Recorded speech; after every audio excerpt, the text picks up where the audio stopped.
사도행전 10장 34절부터 48절까지의 하나님의 말씀입니다. 사도행전 10장 34절부터 48절까지 함께 봉독합니다. 베드로가 입을 열어 말하되 내가 참으로 하나님은 사람의 외모를 보지 아니하시고 각 나라 중 하나님을 경외하며 의를 행하는 사람은 다 받으시는 줄 깨달았도다. 만유의 주 되신 예수 그리스도로 말미암아 화평의 복음을 전하사 이스라엘 자손들에게 보내신 말씀 곧 요한이 그 세례를 반포한 후에 갈릴리에서 시작하여 온 유대에 두루 전파된 그것을 너희도 알거니와 하나님이 나사렛 예수에게 성령과 능력을 기름 붓듯 하셨음에 그가 두루 다니시며 선한 일을 행하시고 마귀에게 눌린 모든 사람을 고치셨으니 이는 하나님이 함께 하셨습니다. 우리는 유대인의 땅과 예루살렘에서 그가 행하신 모든 일의 증인이라. 하나님이 사흘 만에 다시 살리사 나타내시되 모든 백성에게 하신 것이 아니요 오직 미리 택하신 증인 곧 죽은 자 가운데서 부활하신 후 그를 모시고 음식을 먹은 우리에게 하신 것이라. 우리에게 명하사 백성에게 전도하되 하나님이 살아있는 자와 죽은 자의 재판장으로 정하신 자가 곧 이 사람인 것을 증언하게 하셨고 그에 대하여 모든 선지자도 증언하되 그를 믿는 사람들이 다 그의 이름을 힘입어 죄사함을 받는다 하였느니라. 베드로가 이 말을 할 때에 성령이 말씀 듣는 모든 사람에게 내려오시니 베드로와 함께 온 할례 받은 신자들이 이방인들에게도 성령 부어주심으로 말미암아 놀라니 이는 방언을 말하며 하나님 높임을 들음이러라. 이에 베드로가 이르되 이 사람들이 우리와 같이 성령을 받았으니 누가 능히 물로 세례를 베품을 금하리요 하고 명하여 예수 그리스도의 이름으로 세례를 베풀라 하니라. 그들이 베드로에게 며칠 더 머물기를 청하니라. 아멘. 네, 잘 주무셨어요? 안녕하세요. 네. 이거 끝난 다음에 달리기 하러 오셨나요? 네, 열심히 하실 수 있기를 소망합니다. 네.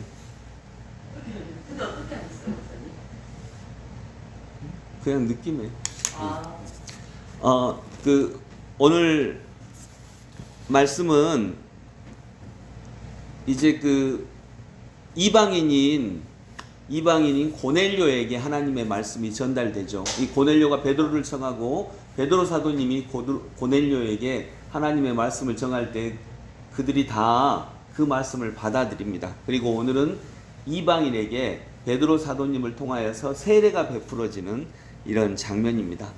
오늘의 말씀은 이방인들에게도 성령이 임했다라고 하는 것이 제일 큰 핵심입니다. 이스라엘 백성들은 성령님께서 자신들에게만 임한다고 생각을 했습니다. 혈통을 따라서 유대인들에게만 임한다고 생각을 했습니다. 그런데 그 생각을 뛰어넘어 성령님이 이제 이방인들에게도 임하시는 것을 베드로가 예수님의 수제자인 베드로가 인정을 합니다. 그리고 베드로가 그들에게 세례를 베푸는 장면입니다.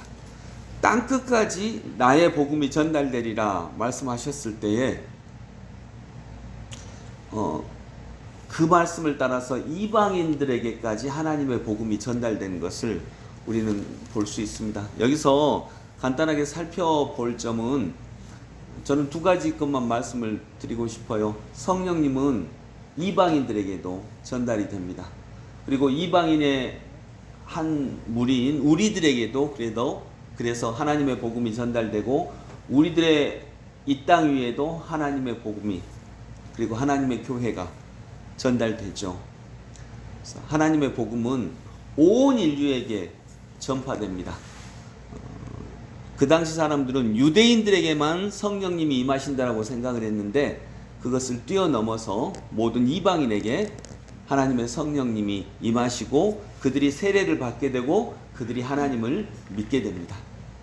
더불어서 이게 조금 확장되면서 죄인들은 성령님을 받지 못하고 죄인들에게는 복음이 전달될 수 없다라고 생각을 했는데, 예수님께서 죄인들도 그들이 회개하고 주의 복음을 영접하면 그들에게도 구원의 은혜가 임한다라고 하는 것을 말씀하신 것처럼 이렇게 확장되는 거죠. 그래서 율법적으로 죄인을 넘어서서 이제는 혈통적으로 죄인에게도 하나님의 복음이 전달된다. 즉 주님의 복음은요, 누구에게나 갑니다. 누구에게나, 어느 누구에게나. 우리가 언뜻 생각할 때 이 사람은 안 될 것 같아, 이 사람은 어려울 것 같아 라고 생각한 모든 사람에게 주의 복음은 전달됩니다. 그러니 오늘날에도 주의 복음은 이렇게 전달되지 못하는 곳이 없습니다. 내가 이러니까, 내가 이런 점이 부족하니까 주님이 내게도 오실까, 그거 상관하지 않는다라고 하는 것입니다. 주님의 복음은 언제든지 누구에게 전달됩니다. 누구에게나 전달이 됩니다. 그 다음에 두 번째로 생각할 점은, 이들은 유대인들에게만 복음이 전달된다고 생각했습니다. 이방인들에게는 성령님이 임하지 않는다고 생각했습니다. 여기서 알 수 있듯이 성령님은 우리의 생각을 뛰어넘어서 임하십니다. 지금 여러분이 어떤 생각을 하고 계십니까? 주님은 그 생각보다 크십니다.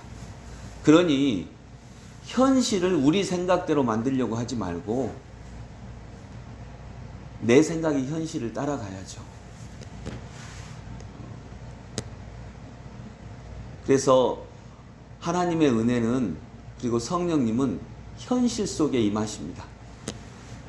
내가 언뜻 볼 때 하나님의 은혜는 내게 이렇게 내려와야 돼. 내가 예를 들어 내가 뭐 부장으로 승진하고 또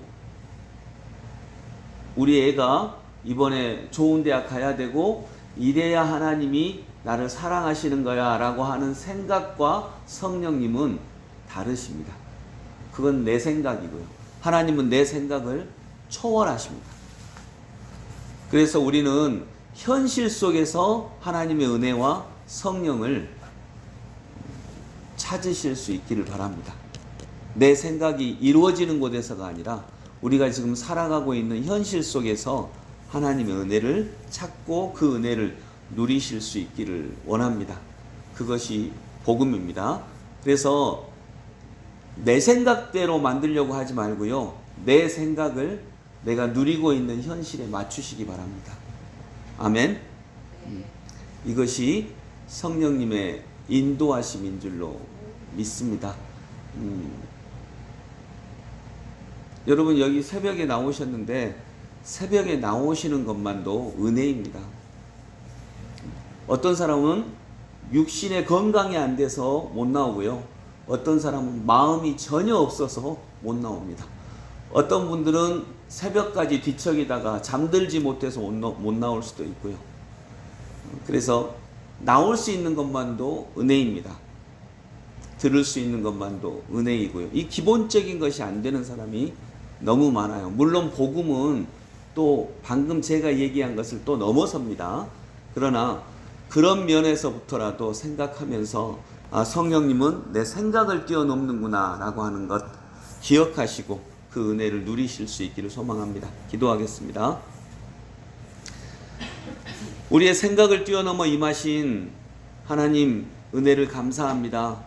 내 생각 속에는 내가 바라는 대로 돼야 돼 라고 생각하지만 실은 성령님은 현실 속에 계심을 믿습니다. 이 구체적인 현실 속에서 우리가 성령님의 은혜를 누릴 수 있도록 인도하여 주옵소서. 예수 그리스도 이름으로 기도드립니다. 아멘.